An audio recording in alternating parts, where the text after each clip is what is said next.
Hello friends, पिछले video में मैंने बताने का प्रयास किया था ऋग्वैदिक कालीन अर्थव्यवस्था के बारे में। वो अर्थव्यवस्था के बारे में हम चर्चा किए थे, लेकिन आज जो है ऋग्वैदिक कालीन समाज के बारे में आज हम चर्चा करते हैं। तो सबसे पहले हम देखते हैं कि जो है स्त्रियों की स्थिति, यानी स्त्रियों की स्थिति कैसी थी हमारा जो है ऋग्वेद काल में।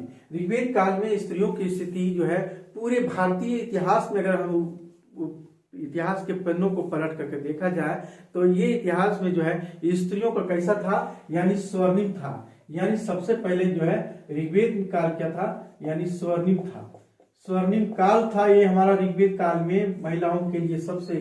तो इस तरह से यानी सभी तरह की स्वतंत्रता और अधिकार प्राप्त था महिलाओं के लिए। हम यहाँ देखते हैं कि शिक्षा में जो है, शिक्षा के क्षेत्र में हम क्या देखते हैं, यानी शिक्षा के क्षेत्र में और संपत्ति के क्षेत्र में, और ये हमारा देखते हैं कि वर चुनने का, यानी वर चुनने का स्वतंत्रता थी।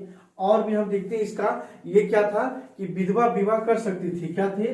विधवा विवाह, विधवा विवाह कर सकती थी। और नियोग प्रथा, एक नियोग प्रथा जो है ये प्रचलित थी। यानी शिक्षा का और पूरा यहाँ जो है देखने को मिले कि जो है यानी पूरी सभी तरह की स्वतंत्रता अधिकार प्राप्त था। यानी सभी तरह का अधिकार और जो है स्वतंत्रता, यानी स्वतंत्रता जो है प्राप्त था। इसीलिए जो है स्वर्णिम काल कहा जाता है। शिक्षा का अधिकार था, संपत्ति में अधिकार था, वर चुनने का जो है अधिकार था इन्हें। विधवा विवाह, यानी विधवा विवाह कर सकती थी। विधवा होने के बाद नियोग प्रथा प्रचलित थी। क्योंकि यहाँ हम देखते हैं कि नियोग प्रथा, क्योंकि नियोग प्रथा क्या है, नियोग प्रथा जो है यानी बड़े भाई की जो है पत्नी, यानी छोटे भाई से जो है अगर बड़े भाई की अगर मृत्यु हो जाए, अगर शायद, तो उसकी पत्नी के साथ जो है यानी संतान उत्पत्ति करने के लिए जो है छोटे पुत्र से उनके साथ संबंध जोड़ना, और वही एक नियोग प्रथा हुई।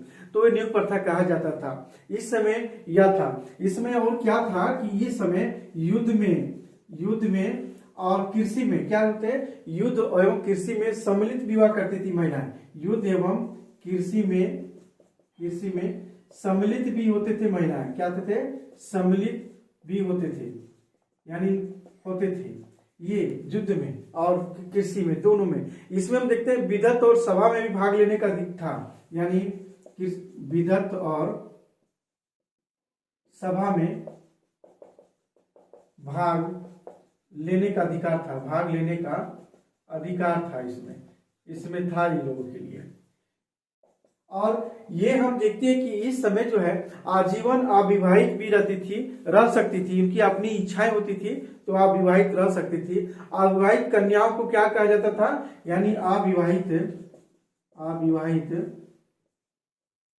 कन्या को क्या बोलता था, आमजू या अमाजू के नाम से जाना जाता था अविवाहित, क्योंकि इनकी इच्छा होती थी। और हम देखते हैं धार्मिक कर्मकांड की अनुमति थी। इसमें क्या थे? धार्मिक कर्मकांड की, धार्मिक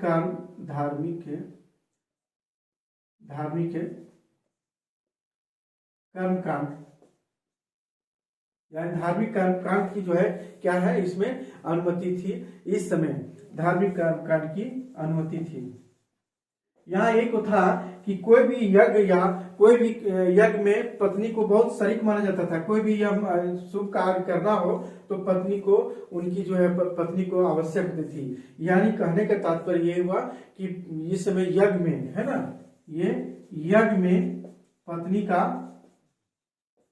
होना आवश्यक था। शुभ कार्य हो आवश्यक था।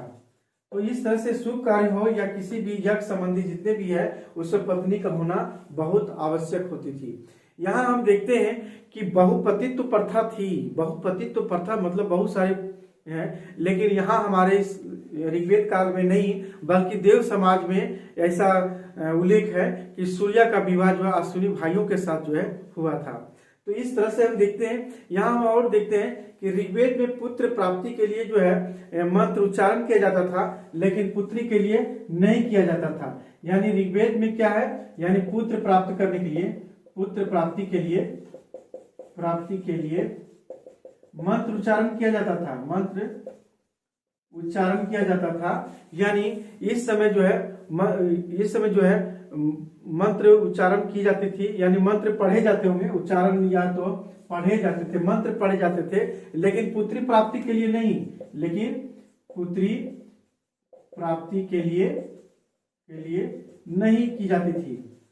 यानी पुत्र प्राप्ति करने के लिए किसी भी मंत्र का जाप या कुछ भी या ऐसा कुछ करने का उल्लेख मिला है, लेकिन पुत्री प्राप्ति के लिए नहीं मिला है। इसी तरह जो है पुत्र को गोद लेने की जो है चर्चा है, यानी पुत्र को क्या है, पुत्र को गोद लेने की चर्चा है, गोद लेने की चर्चा है, लेकिन जो है पुत्री को नहीं, लेकिन पुत्री की चर्चा नहीं है इस समय ऋग्वेद काल में।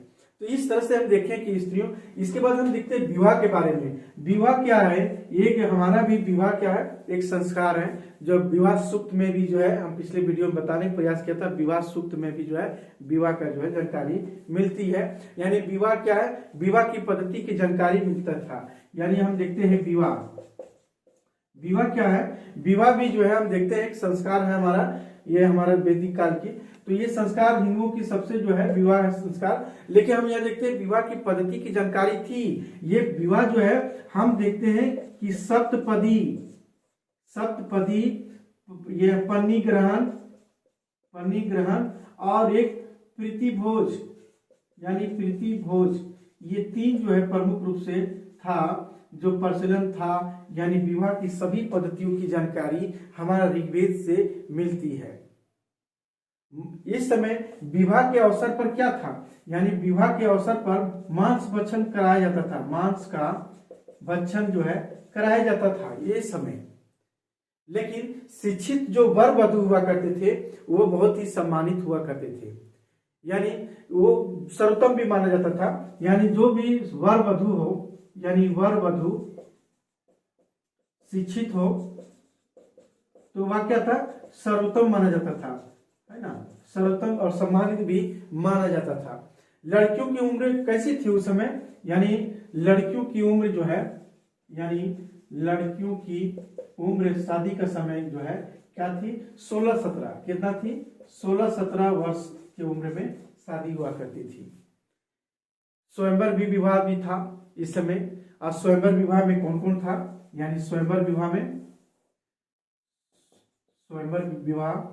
क्रय विवाह, इसमें जो विवाह होते थे, यानी क्रय विवाह, यानी प्रेम विवाह, और एक और हम देखते हैं अनुलोम विवाह। ये अनुलोम जो पुरुष जो है उच्च वर्ग के और निम्न वर्ग के जो है स्त्री, लेकिन ये देखते हैं अनुलोम विवाह जो है ये अधिकांश जो है ऋग्वेद काल में ही जो है था। इसका हम प्रतिलोम विवाह अगर हम पढ़ेंगे तो हम देखते हैं वह उत्तर वैदिक काल में आता है। स्वयंवर विवाह का जो है ये ऋग्वेद काल में था, जो स्त्रियों के लिए छूट थी। क्रय विवाह भी थी, प्रेम विवाह भी थी, और एक अनुलोम विवाह इस समय देखने को उल्लेख मिलता है हमारे ऋग्वेद काल में। इसके बाद हम देखते हैं कि श्रृंगार आभूषण, इनका श्रृंगार आभूषण कैसी थी, हम देखते हैं श्रृंगार आभूषण।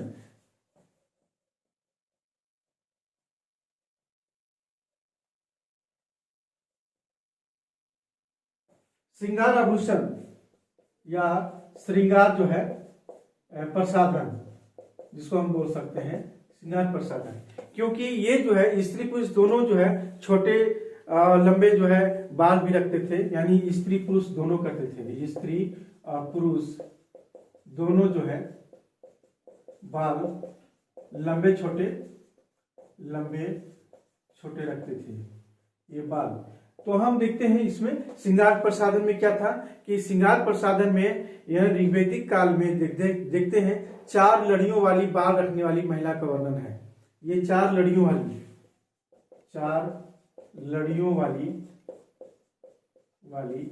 हार ये देखने को मिलता है, यहाँ ऋग्वेद काल में जानकारी मिलती है। यहाँ हम यह देखते हैं नाई को नुक्ता, नाई को क्या बोलते हैं, नाई को नापता, और इसमें हम एक और बोलते हैं उस्तुरा। क्या है उस्तुरा जो है को छुरप कहा जाता है। क्या है छुरप, जो नाई के पास होता है, जो काटने वाला होता है, वो उस्तुरा को छुरप कहा जाता है। तो इस तरह से तेल लगा, यानी तेल जो है लगाकर बाल में संवारने का रिवाज था। यानी तेल जो है बाल में लगाकर क्या था, रिवाज था इस समय। बाल में तेल लगाकर इसमें जो है रिवाज था इस समय। सर से पांव तक आभूषण की जानकारी मिलती है। यहाँ सर से यानी माथा, सर से पांव तक आभूषण की जानकारी मिलती है, यानी आभूषण की जानकारी मिलती है। इसमें हम देखते हैं कि जितने भी बहुत सारे आभूषण हैं, जैसे हम देखते हैं कि कौन कौन से हैं। देखते हैं रूपम। क्या है रूपम? ये रूपम क्या है? ये रूपम लंबा लटकने वाला हार है, या जो है लंबा लटकने वाला ये क्या है? हार है, रूपम। हम दूसरा और देखते हैं, एक और हम देखते हैं इसका बारे में, निष्क। ये क्या है? निष्क क्या है? ये छोटा हार है। क्या है? छोटा हार है, छोटा हार। और एक है खद्दी। खद्दी हम लोग बोलते हैं कड़ा को, तो खद्दी भी पहना करते थे उस समय ऋग्वेद काल में। एक आता है न्यो। न्यो क्या है? ये चीनी है। चीनी कहने का मतलब है कि विशेष अवसरों पर, यानी एक विशेष प्रकार का आभूषण था जो शादी के वक्त पहनती थी। यानी शादी के समय में या विशेष अवसरों पर पहने जाने वाला क्या था? आभूषण था। ये चीनी जो है, ये क्या है? आभूषण है। शादी का अवसर पर या किसी विशेष अवसर पर जो है पहने जाने वाला एक आभूषण है, चीनी इसको बोलते हैं, जिसको हम लोग जो है ऋग्वेद काल में न्यो बोलते हैं। उसी प्रकार हम देखते हैं वस्त्र परिधान के बारे में। वस्त्र परिधान में हम देखते हैं क्या कि वस्त्र परिधान क्या पहनते थे लोग ऋग्वेद काल में? जो पहनावा था वस्त्र से पूर्ण रूप से जो है परिचित थी, और ये 5 प्रकार के वस्त्र था। ये क्या था? 5 प्रकार का था। पहला हम देखते हैं अधोवास। क्या था? अधोवास। ये अधोवास क्या है? अधोवास जो है निचले भाग का वस्त्र। क्या है? यानी निचले भाग का ये वस्त्र है। दूसरा हम देखते हैं इसका जो है अधिवास। क्या है? अधिवास। यानी कहने का तात्पर्य ये हुआ कि ये ऊपरी भाग का वस्त्र है, यानी ये हमारा जो है ऊपरी भाग का वस्त्र। क्या है? यानी ऊपरी भाग का वस्त्र है। ये हो गया। हम तीसरा देखते हैं, क्या देखते हैं? इसमें उत्तरीय शॉलनुमा जो है ये वस्त्र है। क्या है? उत्तरीय शॉलनुमा वस्त्र है। तीसरा हम और भी देखते हैं, चौथा कि इसमें क्या है? ये जो है उष्णिस से बहुत ही महत्वपूर्ण था। उष्णिस को क्या बोलते हैं हम लोग? पगड़ी बोलते हैं। पगड़ी को ही उष्णिस जो है कहते हैं, जो बहुत ही महत्वपूर्ण था, वो लोग पहनते भी थे। और एक हम लास्ट में देखते हैं नीवी क्या है? ये अंदरूनी भाग का वस्त्र है। अंदरूनी भाग का वस्त्र है। तो ये हम नीवी यानी अधोवास, अधिवास, उत्तरीय शॉलनुमा वस्त्र और एक उष्णिस और एक जो है नीवी, ये 5 प्रकार के जो है वस्त्र परिधान था जो पहनती थी। अब हम देखते हैं इसके बाद वैदिक कालीन शिक्षा के बारे में हम चर्चा करते हैं कि वैदिक कालीन शिक्षा के बारे में हम चर्चा करते हैं कि वैदिक कालीन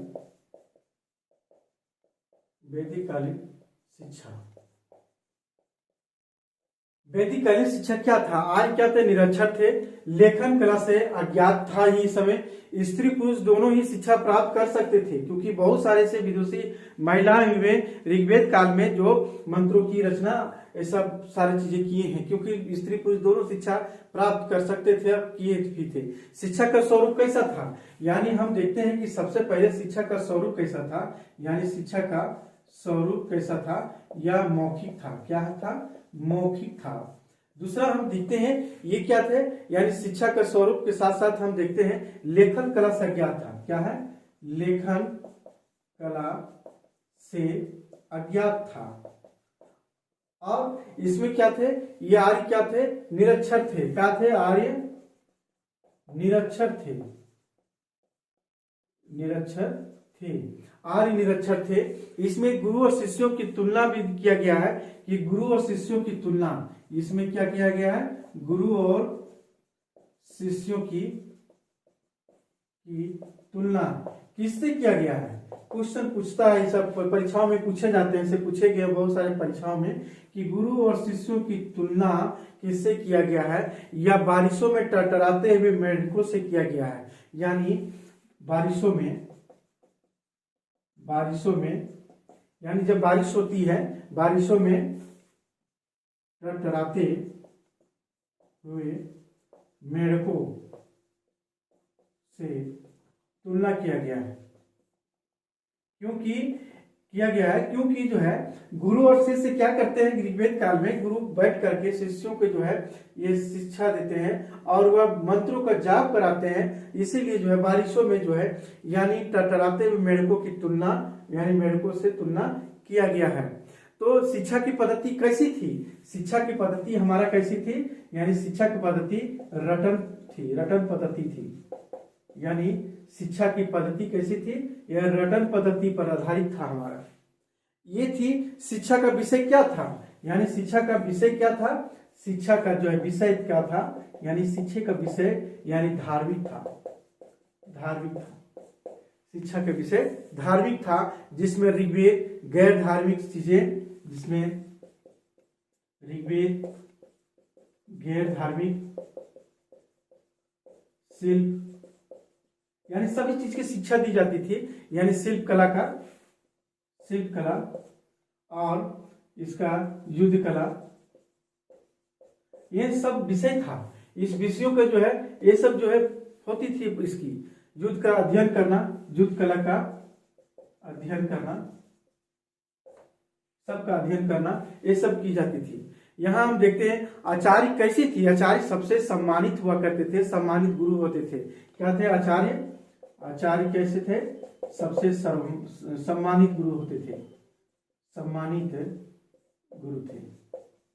इसको सम्मान की नजर से देखा जाता है, क्योंकि मंत्र दृष्टा ऋषि सबसे प्रमुख गुरु थे। इस समय के जो मंत्र दृष्टा ऋषि होते थे, यानी मंत्र दृष्टा जो ऋषि होते थे, ये क्या थे, मंत्र दृष्टा ऋषि सबसे प्रमुख गुरु थे, यानी सबसे प्रमुख गुरु होते थे। तो इस तरह से ये था हमारा वैदिक कालीन की शिक्षा का। अब हम देखते हैं भोजन पर, क्योंकि भोजन भी छूट रहा था कि भोजन क्या था, यानी शाकाहारी और मांसाहारी दोनों था, शाकाहारी और मांसाहारी ये दोनों था। क्योंकि ये जो है बछड़े का मांस, भेड़ का बकरी, ये सब जितने भी है इत्यादि जो है इसका मांसाहारी में प्रयोग करते थे। हमारे जो साग सब्जी जितने भी फल हैं, सभी जो है फल फूल जो है शाकाहारी के अंतर्गत था। और आज के जो परिवेश में जैसे मांसाहारी, उस समय भी ऐसा ही थी। लेकिन उस समय जो है अतिथि को जो है बछड़े को मांस भी खिलाना एक औपचारिक, एक आवश्यक समझा जाता था। लेकिन ठीक ऋग्वेद काल के बाद जो है ये समाप्त हो गई। औपचारिक से जो आवश्यक मानी जाती थी बछड़े का मांस खिलाना, वो समाप्त कर दी गई। सिर्फ जो है ऋग्वेद काल में ही थी, ऐसा उल्लेख देखने को मिलती है। विवाह के अवसर पर मांस भक्षण कराया जाया जाता था। इसमें एक हम देखते हैं जो है सोम क्या है, सोम भी धर्म प्रधान था। धर्म प्रधान क्या था, पेय पदार्थ, यानी पीने वाला जो है धर्म प्रधान पेय पदार्थ था, हमारा सोम था। इसी तरह हम देखते हैं, एक और देखते हैं इस समय कि सुरा क्या है, यह गैर धार्मिक था, यानी धर्म निरपेक्ष पदार्थ था, यानी धर्म निरपेक्ष पेय पदार्थ था। यह भी क्या था, सुरा जो है धर्म निरपेक्ष था, यानी सभी के लिए था सुरा का। इसी तरह हम देखते हैं अपूपम क्या है, अपूपम क्या है, ये पुआ है। क्या है, ये पुआ है। और ये पुआ किस चीज का है, यह प्रिय भोजन था, यानी पुआ बनता था। ये क्या था, ऋग्वेद काल का प्रिय भोजन पुआ था, ऋग्वेद काल का। यहां हम देखते क्षीरोधन, एक और नाम आता है क्षीरोधन। चिरोदन। चिरोदन का मतलब क्या होता है कि ये जो है जौ या गेहूं का खीर, क्या होता है, जौ या गेहूं का खीर, ये चिरोदन, ये ऑब्जेक्टिव में पूछे जा सकते हैं और ये मिलान चिन्ह में भी पूछे जाते हैं, ऐसा क्वेश्चन दिए जाते हैं। और हम देखते हैं कि ऋग्वेद काल में मछली का उल्लेख कहीं नहीं है। ऋग्वेद काल में मछली का उल्लेख नहीं है, कहीं नहीं मिलता मछली का उल्लेख ऋग्वेद काल में। इसको ध्यान में रखेंगे, बड़ा इंपॉर्टेंट है कि मछली का उल्लेख यहाँ नहीं की गई है। इसी तरह हम देखते हैं मनोरंजन। क्या है मनोरंजन? मनोरंजन क्या है? मनोरंजन के साधन था उस समय घुड़दौड़, रथ दौड़, ये सब हुआ करते थे और ये अत्यंत लोकप्रिय साधन था। रथ दौड़, घुड़दौड़, ये क्या थे? मनोरंजन का अत्यंत जो है साधन था, मनोरंजन का अत्यंत साधन था। और ये हम एक और देखते हैं, यहाँ एक विपसला है। विपसला एक घोड़ा है जो तीव्र गति से दौड़ने वाला घोड़ा। क्या है?